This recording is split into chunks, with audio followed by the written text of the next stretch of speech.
Well, let's look at it this way. You know what Saturn returns is?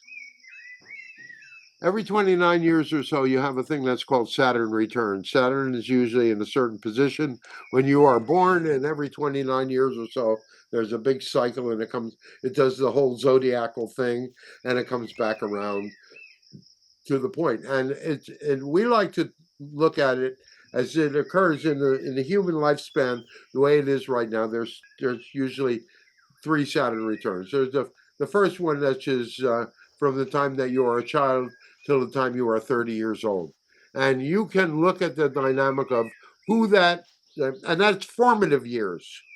In other words, that's where you're developing your habitual habits. That's where you're developing your beliefs. That's where in other words, that's where you're having your interaction and you're learning about the world from 0 to 30.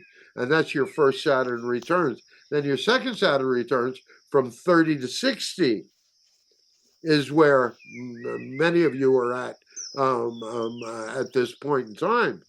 And so if you look at that dynamic, that's the middle part of your life. That's the dynamic of your life where you are gaining more and more. You are building your foundations of truth, and therefore you are building your foundations of trust, so that by the time you reach 60 years old, you should have a firm foundation of trust and an understanding of your world in such a way that you're no longer creating nightmares for yourself, where you're no longer creating those negative situations that seem to be repetitive in their dynamics. So that's 30 to 60. And then from 60 to 90, those are the crone years. That's where you take all of that wisdom and all of that experience, and you are able to take that and project that out in the world.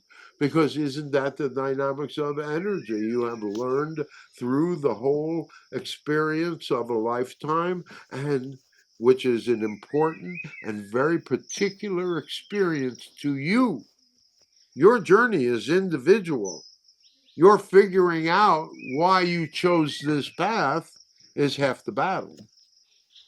And then once you do that, once you learn and accept the dynamic that this is my path, why do I accept that this is my path? Well, obviously, I've repeated this dynamic 14 times in the past 3 years. Maybe my reality is trying to tell me to go in a different direction.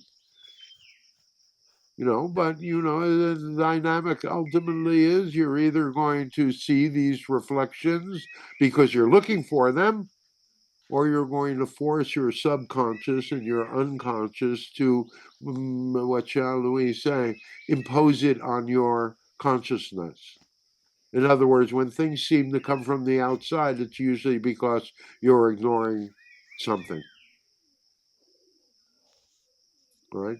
So there are no coincidences in this way. You cannot be off the spiritual path. You will.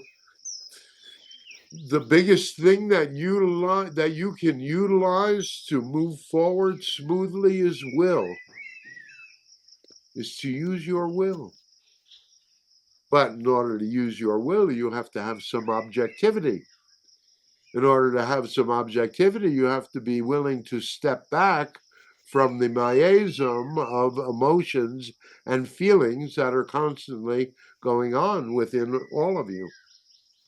And it's being able to get some distance on those pieces of self. We know the tendency is when you're in it, is to focus, but that's the mistake.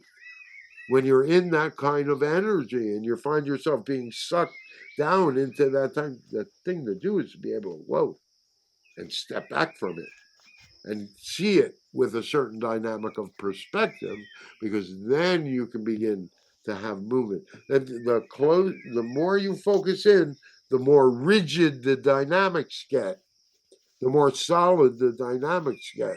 And so if you can keep it within the dynamic of objectivity, it's subtle, and yet it is a very important part of the journey. All right.